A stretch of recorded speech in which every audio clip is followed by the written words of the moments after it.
Have you ever felt just completely stretched thin, like you're being pulled in a million different directions, always putting everyone else's needs first?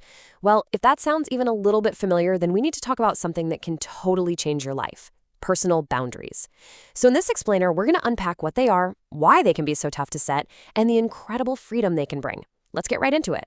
To really get a grip on this, let's meet someone named Sherry. Her story is a perfect, almost painful example of the kind of quiet chaos that takes over when you're living a life without any fences. Okay, just take a look at this timeline of her morning. Does any of this hit a little too close to home?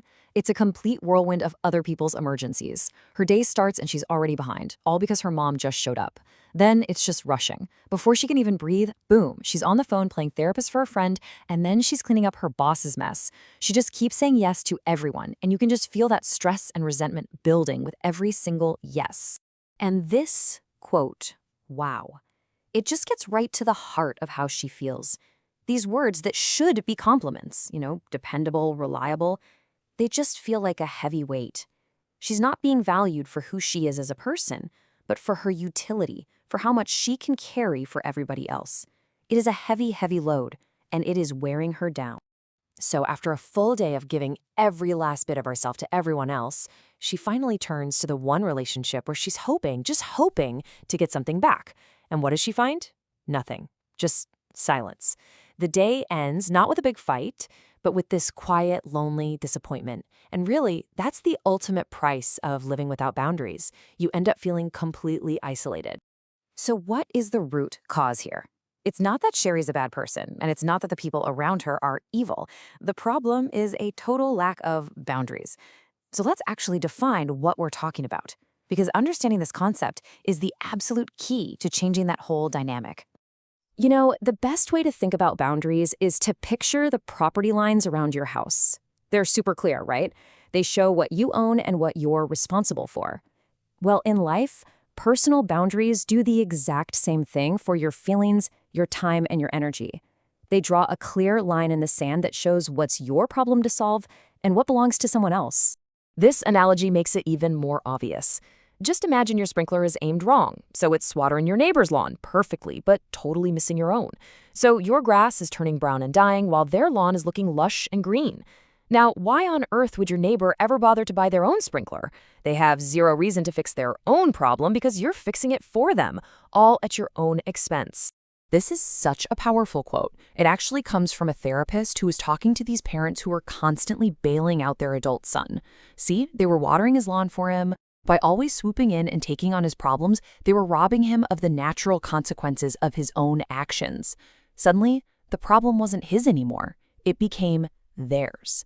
And this is exactly what Sherry does all day long. She takes on her boss's bad planning, her friend's constant drama, and her mother's needs. Okay, so if boundaries are just like simple property lines, why is it so incredibly hard to put them up? Well, the answer is what we can call the pushback problem. The minute you start trying to build these fences, you are going to face resistance, both from inside your own head and from the people around you. First, let's talk about the battle inside. It's a total minefield of fear, isn't it? There's the guilt, that little voice telling you you're being selfish. There's the fear of abandonment, that deep worry that if you finally say no, people are just going to leave you. Then there's the fear of someone else's anger, where you'll do almost anything to avoid a fight. And finally, there's the fear of hurting others. You just can't stand to see someone you care about be disappointed even for a second. These feelings are really powerful, and they can keep us stuck in a loop. And the resistance isn't just in your head. Let's be real. But people who have gotten used to your lack of boundaries, they aren't going to be thrilled when the free ride is over. They will push back. They might try to guilt trip you, they might get angry, or they might try to argue that you're being unfair. But here's the secret. That pushback is actually a sign. It's a sign that the boundary is needed, and it's a sign that it's starting to work. So what happens when you actually push through all of that fear and all of that resistance? Let's go back to Sherry's story and see what her life looks like after she does the hard work of building some of these fences. The change is, well, it's pretty amazing. I mean, just look at the difference in her day. It's like night and day.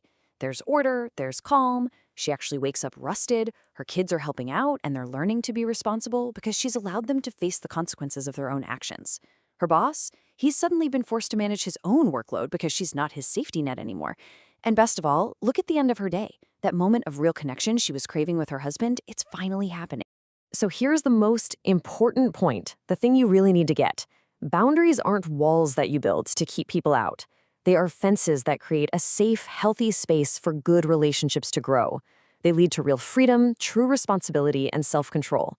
And most importantly, they make genuine love and intimacy possible because you're finally relating to people as a whole person, not just as not as a mule. So, as we wrap this up, I want to leave you with this one question. Whose lawn are you watering? Seriously, take an honest look at your life, your relationships, your job, everything. Are you spending your precious time and your energy taking care of your own lawn, helping yourself grow? Or are you so focused on everyone else's yard that your own is turning brown? The answer to that question might just be the first step to taking back your life.